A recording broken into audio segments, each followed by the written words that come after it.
بسم اللہ الرحمن الرحیم۔ السلام علیکم ورحمۃ اللہ وبرکاتہ۔ ان الحمد للہ نحمده ونستعینه ونستغفره ونستهدیه والصلاة والسلام على سید الانبیاء والمرسلین محمد وآلہ وصحبہ اجمعین، اما بعد۔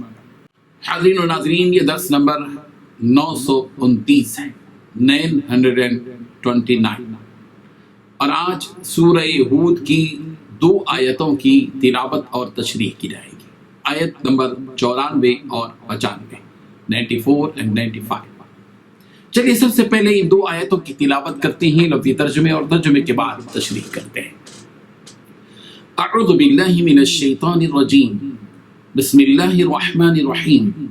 ولما جاء امرنا نجینا شعیبا والذین آمنوا معه برحمة منا وأخذت الذین ظلموا الصیحة فأصبحوا في ديارهم جاثمين كأن لم يغنوا فيها ألا بعدا لمدين كما بعدت ثمود صدق اللہ العظیم۔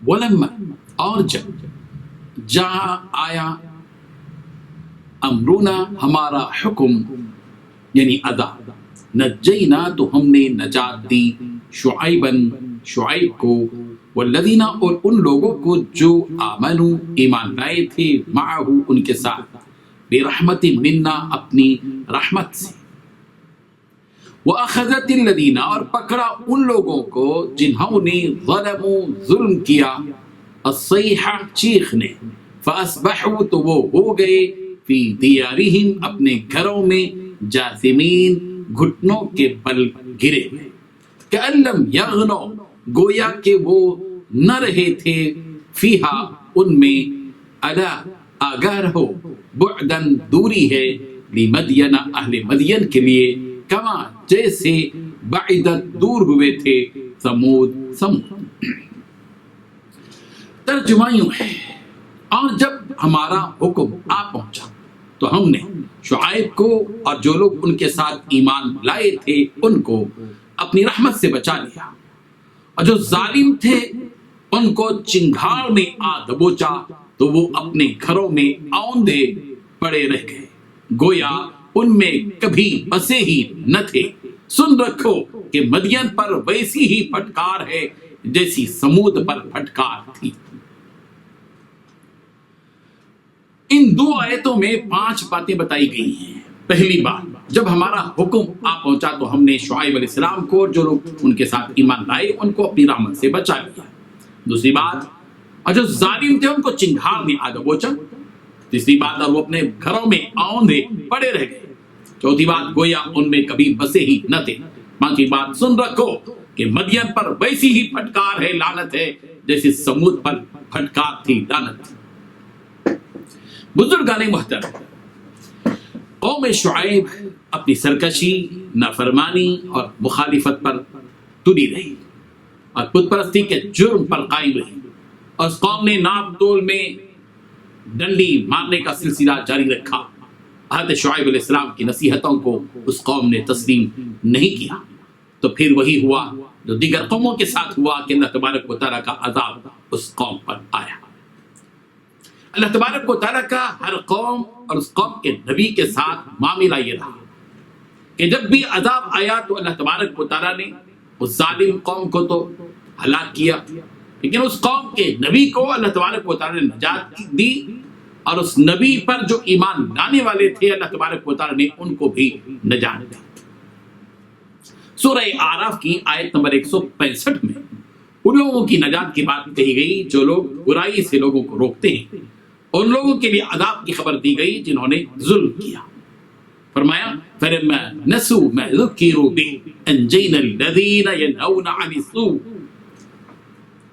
جب وہ لوگ بھول گئے اس چیز کو جس کی نصیحت ان کو کی گئی تھی تو ہم نے ان لوگوں کو نجات دی جو برائی سے لوگوں کو روکتے تھے۔ سورہ ہود کی آیت نمبر 58 58 میں حضرت ہود علیہ السلام کی نجات کے بارے میں یوں کہا گیا، وَلَمَّا جَاءَ أَمْرُنَا نَجَّيْنَا هُودًا وَالَّذِينَ آمَنُوا مَعَهُ بِرَحْمَةٍ مِنَّا وَنَجَّيْنَاهُمْ مِنْ عَذَابٍ غلیظ.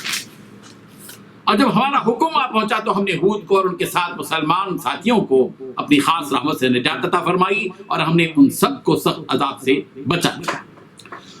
سورہ عنکبوت کی آیت نمبر 15 میں حضرت نوح علیہ السلام اور کشتی والوں کی نجات کے سلسلے میں یوں فرمایا فَأَنْجَيْنَاهُ وَأَصْحَابَ السَّفِينَةِ.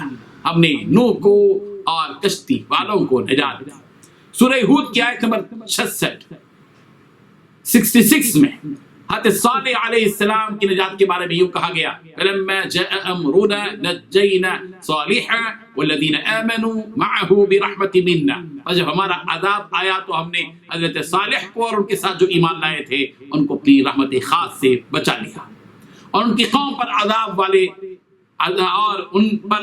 والے دن کے عذاب کے بارے میں یوں فرمایا کہ وَأَخَذَ الَّذِينَ ظَلَمُوا الصَّيْحَةُ فَأَصْبَحُوا فِي دِيَارِهِمْ جَاثِمِينَ. اور جن لوگوں نے ظلم کیا انہیں چیخ نے پکڑ لیا, وہ اپنے گھروں میں اوندھے منہ پڑے ہوئے رہ گئے.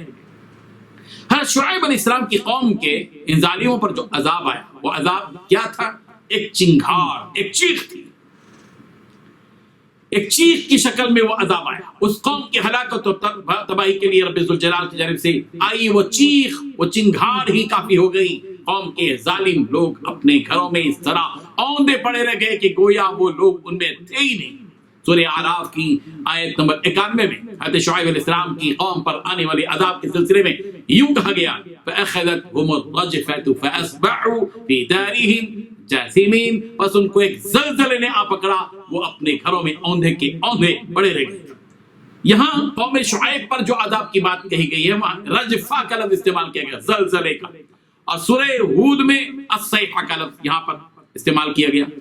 تو سورہ اعراف میں رجفہ کا لفظ, زلزلے کا لفظ حضرت شعیب علیہ السلام کی قوم کے عذاب کے لیے, اور سورہ ہود میں صیحہ کا لفظ استعمال کیا گیا, چنگھاڑ کا, چیخ کا. تو سوال یہ ہے کہ قوم شعیب پر جو عذاب آیا وہ چنگھاڑ تھی یا زلزلہ؟ اس سلسلے میں مفسرین نے جواب دیا کہ پہلے چنگھاڑ یعنی چیخ آئی, اس کے بعد زلزلہ آیا. سورۃ الشعراء کی آیت نمبر 199 میں ہے, 89 میں ہے, 199 میں ہے, 189 میں ہے. اس قوم کے عذاب کے سلسلے میں کہا گیا فَكَذَّبُوهُ فَأَخَذَهُمْ عَذَابُ يَوْمِ الظُّلَّةِ إِنَّهُ كَانَ عَذَابُ يَوْمٍ عَظِيمٍ.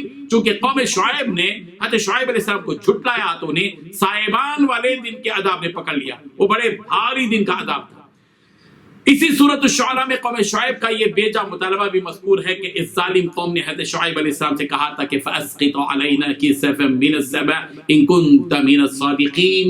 اے شعیب اگر تم واقعی سچے ہو تو آسمان کے ٹکڑے ہمارے پر گرا دو.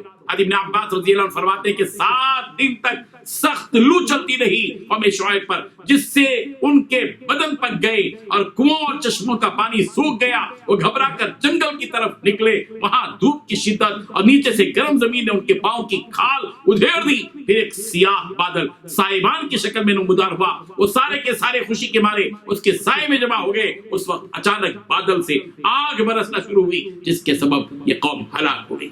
مفسرین نے یہ بھی لکھا ہے کہ اصحاب مدین اور اصحاب ایکا 2 قومیں تھیں. حضرت شعیب علیہ السلام دونوں کی طرف مبعوث ہوئے تھے. یہ دونوں قومیں ایک ہی قسم کے جرائم میں مبتلا تھیں, اس لیے دونوں کو تبلیغ بھی ایک ہی طرح کی ہوئی.